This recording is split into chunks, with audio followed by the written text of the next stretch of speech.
जय श्री कृष्णा दोस्तों, राधे राधे। आज हम गुरुवार की व्रत कथा सुनेंगे। ऐसा माना जाता है कि जो कोई भी भक्त इस दिन व्रत रखते हैं उनकी समस्त इच्छाएं पूर्ण होती हैं और बृहस्पति महाराज प्रसन्न होते हैं। धन, विदा, पुत्र तथा मनोवांछित फल की प्राप्ति होती है।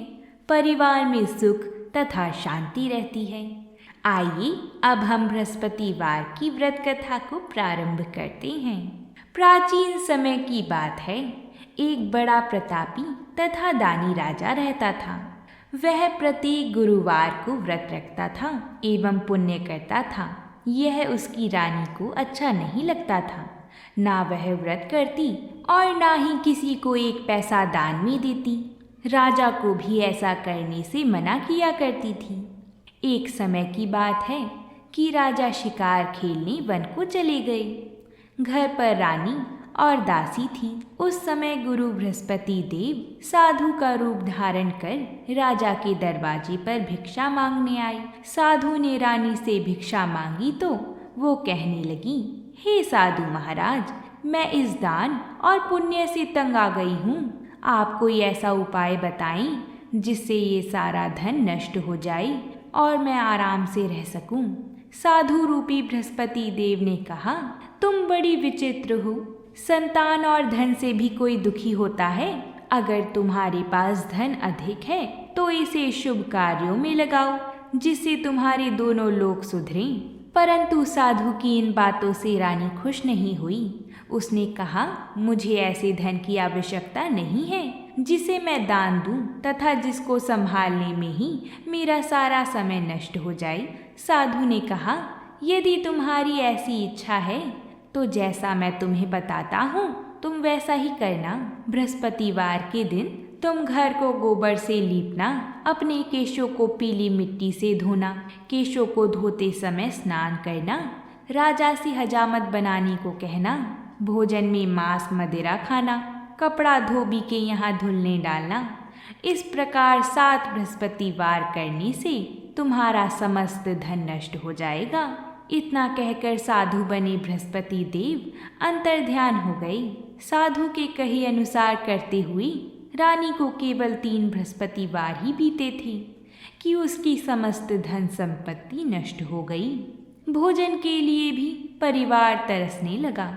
एक दिन राजा रानी से बोला, हे रानी, तुम यहीं रहो, मैं दूसरे देश को जाता हूँ क्योंकि यहाँ पर मुझे सभी जानते हैं, इसलिए मैं कोई छोटा कार्य नहीं कर सकता। ऐसा कहकर राजा परदेश चला गया। वहाँ वह जंगल से लकड़ी काट कर लाता और शहर में बेचता। इस तरह वह अपना जीवन व्यतीत करने लगा। उधर राजा के बिना रानी और दासी दुखी रहने लगी।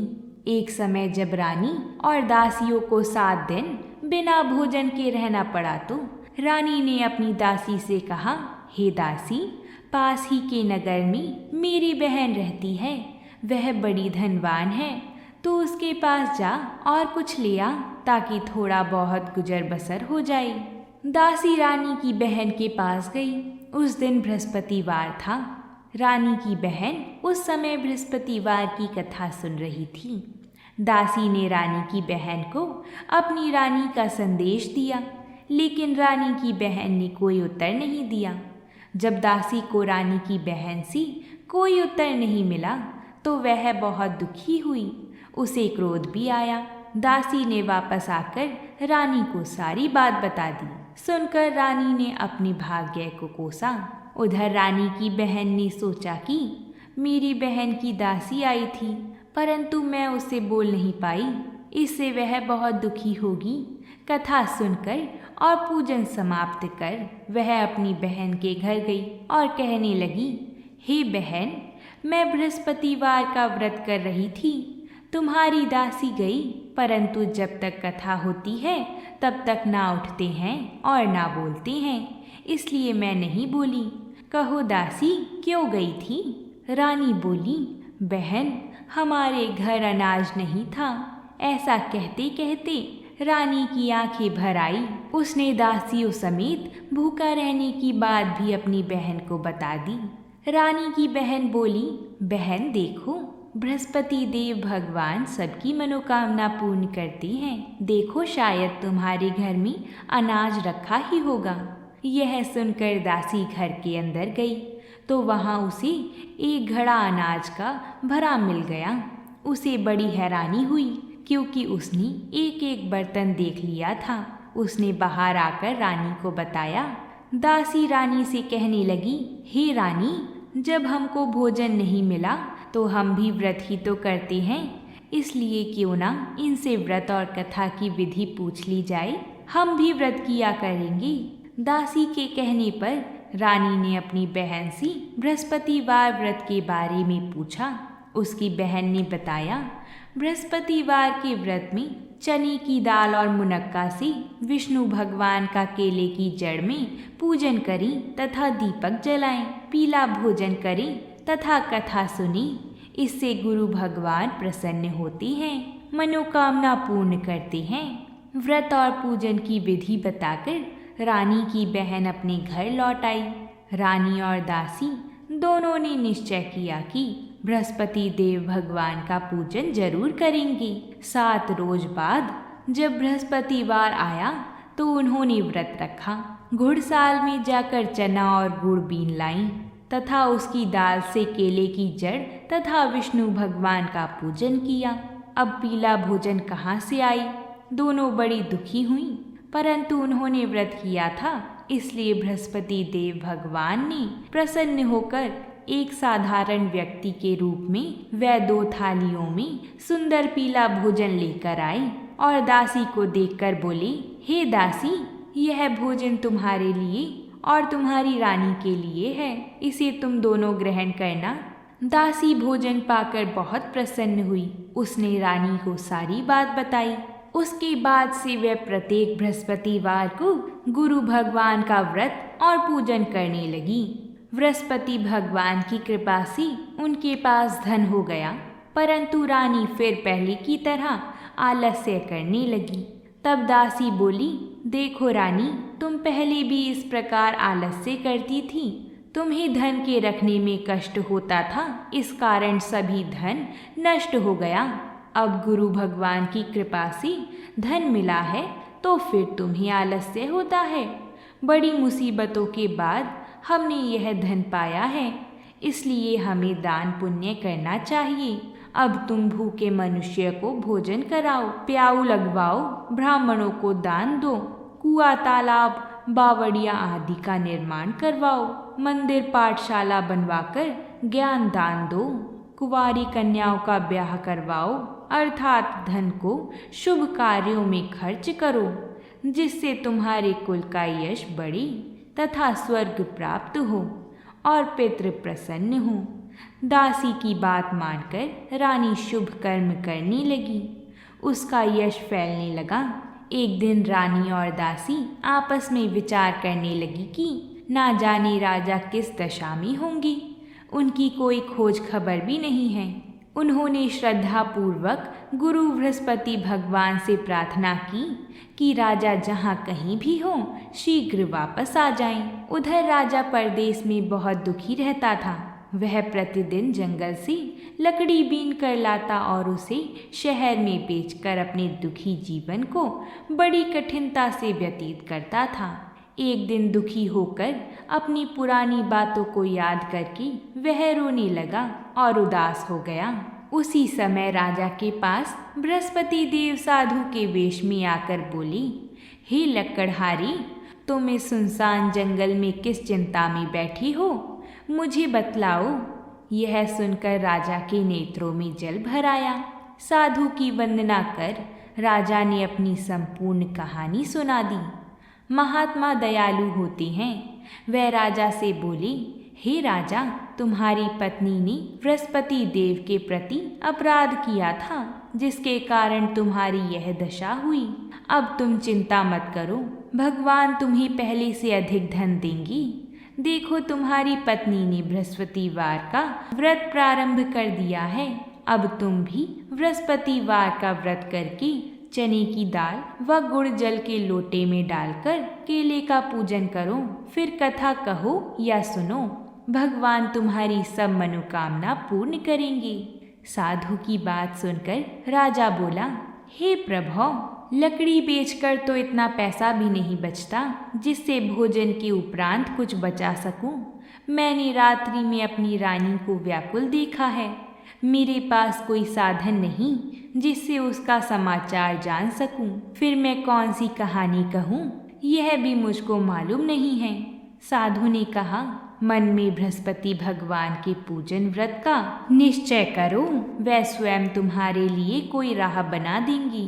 बृहस्पतिवार के दिन तुम रोजाना की तरह ही लकड़ियाँ लेकर शहर में जाना। तुम्हें रोज से दुगना धन मिलेगा जिससे तुम भली भांति भोजन कर लोगी तथा बृहस्पति देव की पूजा का सामान भी आ जाएगा। जो तुमने बृहस्पतिवार की कहानी के बारे में पूछा है वह इस प्रकार है, तुम इसे ध्यानपूर्वक सुनो। प्राचीन काल में एक बहुत ही निर्धन ब्राह्मण रहता था। उसके कोई संतान न थी। वह नित्य पूजा पाठ करता। उसकी स्त्री ना स्नान करती और ना किसी देवता का पूजन करती। इस कारण ब्राह्मण देवता बहुत दुखी रहते थे। भगवान की कृपा से ब्राह्मण के यहाँ एक कन्या उत्पन्न हुई। कन्या बड़ी होने लगी। प्रातः स्नान करके वह भगवान विष्णु का जप करती थी। ऐसी ही वह बृहस्पतिवार का व्रत भी करने लगी। पूजा पाठ समाप्त करके पाठशाला जाती तो अपनी मुट्ठी में जौ भर के ले जाती और पाठशाला के मार्ग में डालती जाती। लौटते समय वही जौ स्वर्ण के हो जाती तो उनको बीन कर घर ले आती थी। एक दिन वह बालिका सूप में उन सोने के जौ को फटक कर साफ कर रही थी कि तभी उसकी माँ ने देख लिया और कहा कि हे बेटी, सोने के जौ को फटकने के लिए सोने का ही सूप होना चाहिए। दूसरे दिन गुरुवार था। कन्या ने व्रत रखा और बृहस्पति देव से सोने का सूप देने की प्रार्थना की। बृहस्पति देव ने उसकी प्रार्थना स्वीकार कर ली। रोजाना की तरह वह कन्या जौ फैलाती हुई पाठशाला से लौटकर जब वह जौ बीन रही थी तो बृहस्पति देव की कृपा से उसे सोने का सूप भी मिला। उसे वह घर ले आई और उससे जौ साफ करने लगी, परंतु उसकी माँ का वही ढंग रहा। एक दिन की बात है, कन्या सोने के सूप में जब जौ साफ कर रही थी उस समय नगर का राजकुमार वहाँ से निकला। कन्या के रूप और कार्य को देखकर वह उस पर मोहित हो गया। राजमहल आकर वह भोजन तथा जल त्याग कर उदास होकर लेट गया। राजा को जब राजकुमार की इस हालत का पता चला कि उसने अन्न जल त्याग दिया है तो राजा अपने मंत्रियों के साथ अपने पुत्र के पास गया और इस बात का कारण पूछा। राजकुमार ने राजा को उस लड़की के घर का पता भी बता दिया। मंत्री उस लड़की के घर गया। मंत्री ने ब्राह्मण के समक्ष राजा की ओर से निवेदन किया। कुछ ही दिन बाद ब्राह्मण की कन्या का विवाह राजकुमार के साथ संपन्न हो गया। कन्या के घर से जाते ही ब्राह्मण के घर में पहले की भांति गरीबी का निवास हो गया। एक दिन दुखी होकर ब्राह्मण अपनी पुत्री से मिलने गए। बेटी ने पिता की अवस्था को देखा और अपनी माँ का हाल पूछा। ब्राह्मण ने सभी हाल कह सुनाया। कन्या ने बहुत सा धन देकर अपने पिता को विदा कर दिया। लेकिन कुछ दिन बाद ही फिर वही हाल हो गया। ब्राह्मण फिर अपनी कन्या के यहाँ गया और सभी हाल कहा तो पुत्री बोली, हे पिताजी, आप माता को यहाँ लिवा लाओ। मैं उन्हें वह विधि बता दूंगी जिससे गरीबी दूर हो जाएगी। ब्राह्मण देवता अपनी स्त्री को साथ लेकर अपनी पुत्री के पास राजमहल पहुँची तो पुत्री अपनी माँ को समझाने लगी, हे माँ, देखो, तुम प्रातः काल स्नान आदि करके विष्णु भगवान का पूजन करो तो सब दरिद्रता दूर हो जाएगी। परंतु उसकी माँ ने उसकी एक भी बात नहीं मानी। वह प्रातः काल उठकर अपनी पुत्री की बची झूठन को खा लेती थी। एक दिन उसकी पुत्री को बहुत गुस्सा आया। उसने अपनी माँ को एक कोठरी में बंद कर दिया। फिर प्रातः उसे स्नान आदि करा के पूजा पाठ करवाया तो उसकी माँ की बुद्धि ठीक हो गई। इसके बाद वह नियम से पूजा पाठ करने लगी और प्रत्येक बृहस्पतिवार को व्रत करने लगी।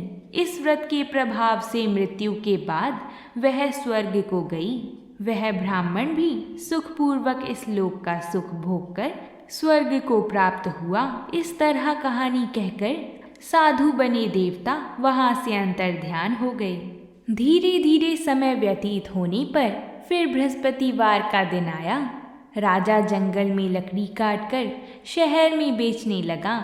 उसे उस दिन बाकी दिनों से अधिक धन मिला। राजा ने चना गुड़ आदि लाकर बृहस्पतिवार का व्रत किया। उस दिन से उसके सभी कलेश दूर हो गए। परंतु जब अगले गुरुवार का दिन आया तो वह बृहस्पतिवार का व्रत करना भूल गया। इस कारण बृहस्पति भगवान नाराज हो गए। उस दिन उस नगर के राजा ने विशाल यज्ञ का आयोजन किया था तथा अपनी समस्त राज्य में घोषणा करवा दी थी कि सभी मेरे यहाँ भोजन करने आवे। किसी के घर में भी चूल्हा ना जले। इस आज्ञा को जो ना मानेगा उसको फांसी दे दी जाएगी। राजा की आज्ञा अनुसार राज्य के सभी वासी राजा के भोज में सम्मिलित हुए। लेकिन लकड़हारा कुछ देर से पहुंचा, इसलिए राजा उसको अपने साथ महल में ले गए। जब राजा लकड़हारे को भोजन करा रहे थे तो रानी की दृष्टि उस खुटी पर पड़ी जिस पर उसका हार लटका हुआ था। उसे हार खुटी पर लटका दिखाई नहीं दिया। रानी को निश्चय हो गया कि मेरा हार इस लकड़हारे ने चुरा लिया है। उसी समय सैनिक बुलवाकर उसको जेल में डलवा दिया गया। लकड़हारा जेल में विचार करने लगा कि ना जाने कौन सी पूर्व जन्म के कर्म से मुझे यह दुख प्राप्त हुआ है, और जंगल में मिले साधु को याद करने लगा। तत्काल बृहस्पति देव साधु के रूप में प्रकट हो गए और कहने लगी, अरे मूर्ख, तूने बृहस्पति देवता की कथा नहीं की, उसी कारण तुझे यह दुख प्राप्त हुआ है। अब चिंता मत कर। बृहस्पतिवार के दिन जेल खाने के दरवाजे पर तुझे 4 पैसे पड़े मिलेंगे। उनसे तू बृहस्पतिवार की पूजा करना तो तेरा सभी कष्ट दूर हो जाएगा।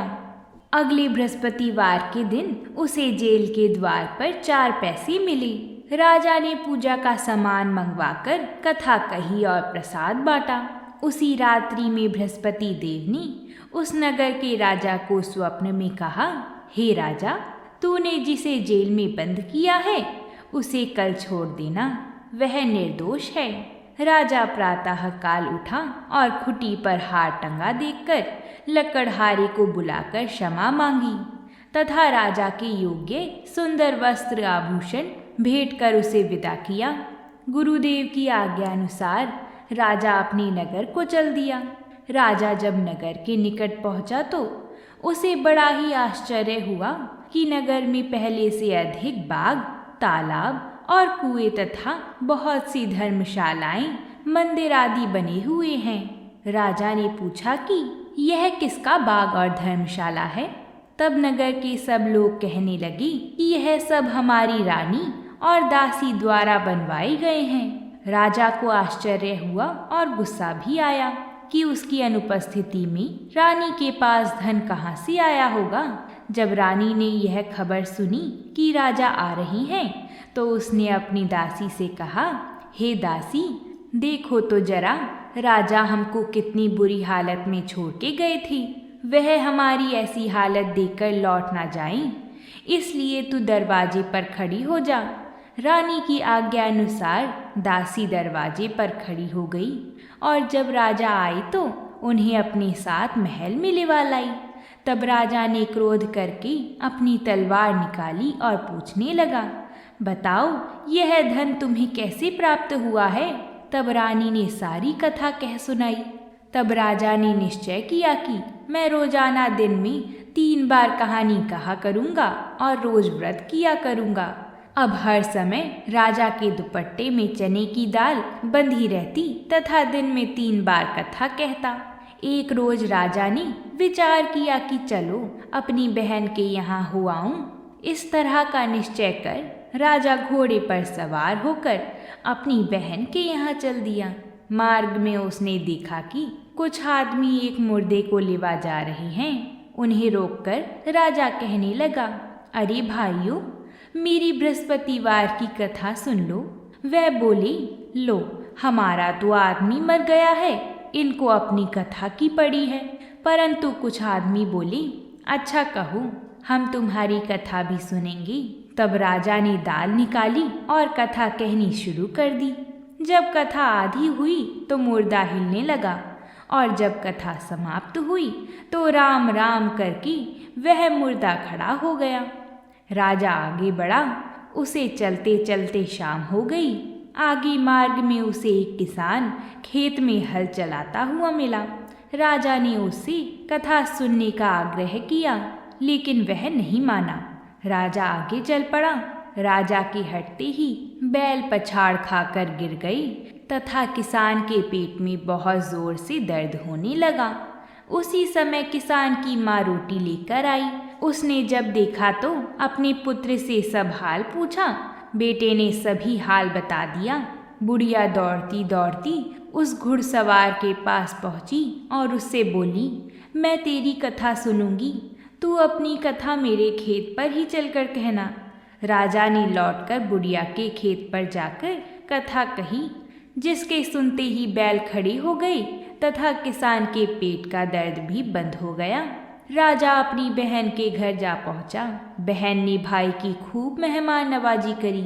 दूसरे रोज प्रातःकाल राजा जागा तो वह देखने लगा कि यहाँ सब लोग भोजन कर रहे हैं। राजा ने अपनी बहन से जब पूछा, ऐसा कोई मनुष्य है जिसने भोजन नहीं किया हो, जो मेरी बृहस्पतिवार की कथा सुन ले? बहन बोली, हे भैया, यह देश ऐसा ही है। यहाँ लोग पहले भोजन करते हैं, बाद में कोई अन्य काम करते हैं। फिर वह कुम्हार के घर गई, जिसका लड़का बीमार था। उसे मालूम हुआ कि उसके यहाँ 3 दिन से किसी ने भी भोजन नहीं किया है। रानी ने अपने भाई की कथा सुनने के लिए कुम्हार से कहा। वह तैयार हो गया। राजा ने जाकर बृहस्पतिवार की कथा कही, जिसको सुनकर उसका लड़का ठीक हो गया। अब तो राजा की प्रशंसा होने लगी। एक दिन राजा ने अपनी बहन को कहा, हे बहन, मैं अब अपने घर जाऊंगा, तुम भी तैयार हो जाओ।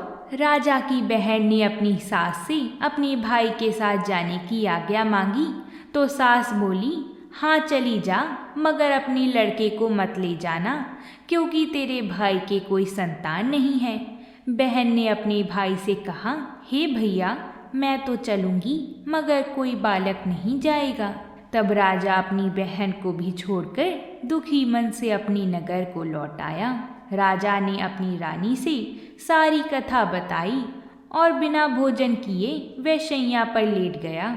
रानी बोली, हे प्रभु, बृहस्पति देव ने हमें सब कुछ दिया है, वह हमें संतान अवश्य देंगे। उसी रात बृहस्पति देव ने राजा को स्वप्न में कहा, हे राजा, उठ जा और सभी सोच त्याग दे, तेरी रानी गर्भवती है। राजा को यह जानकर बड़ी खुशी हुई। 9वें महीने में रानी के गर्भ से एक सुंदर पुत्र पैदा हुआ। तब राजा बोला, हे रानी, स्त्री बिना भोजन के रह सकती है, परंतु बिना कहे नहीं रह सकती। जब मेरी बहन आएगी तो तुम उससे कुछ मत कहना। रानी ने हाँ कर दी। जब राजा की बहन ने यह शुभ समाचार सुना तो वह बहुत खुश हुई तथा बधाई लेकर अपने भाई के यहाँ आई। रानी ने तब उसे आने का उल्हाना दिया। जब भाई अपने साथ ला रहे थे तब टाल गई, उनके साथ ना आई और आज अपने आप ही भागी भागी बिना बुलाए आ गई। तो राजा की बहन बोली, भाई, मैं इस प्रकार ना कहती तो तुम्हारे घर औलाद कैसे होती? बृहस्पति देव सभी कामनाएं पूर्ण करते हैं। जो सद्भावना पूर्वक बृहस्पतिवार का व्रत करता है एवं कथा पढ़ता है अथवा सुनता है और दूसरे को सुनाता है, बृहस्पति देव उसकी सभी मनोकामना पूर्ण करते हैं, उनकी सदैव रक्षा करते हैं। जो संसार में सद्भावना से गुरुदेव का पूजन एवं व्रत सच्चे हृदय से करते हैं, उनकी सभी मनोकामना वैसे ही पूर्ण होती हैं जैसे सच्ची भावना से रानी और राजा ने बृहस्पति देव की कथा का गुणगान किया। तो उनकी सभी इच्छाएं बृहस्पति देव जी ने पूर्ण की। अनजाने में भी बृहस्पति देव की उपेक्षा ना करें। ऐसा करने से सुख शांति नष्ट हो जाती है। इसलिए सबको कथा सुनने के बाद प्रसाद लेकर ही जाना चाहिए। हृदय से उनका मनन करते हुए जयकारा बोलना चाहिए। बृहस्पति देव जी की जय हो। अगर आप सभी को ये कथा अच्छी लगी है तो वीडियो को लाइक और चैनल को सब्सक्राइब ज़रूर करिएगा। और आप अगली कथा कौन सी सुनना चाहते हैं ये हमें कमेंट बॉक्स में लिखकर ज़रूर बताइएगा। हम अपना पूरा प्रयास करेंगे कि आप सभी की कथाएं हम समय अनुसार ला सकें। साथ ही हमें इतना प्रेम और सहयोग देने के लिए आप सभी को बहुत बहुत धन्यवाद। प्रेम से बोलिए जय श्री कृष्णा।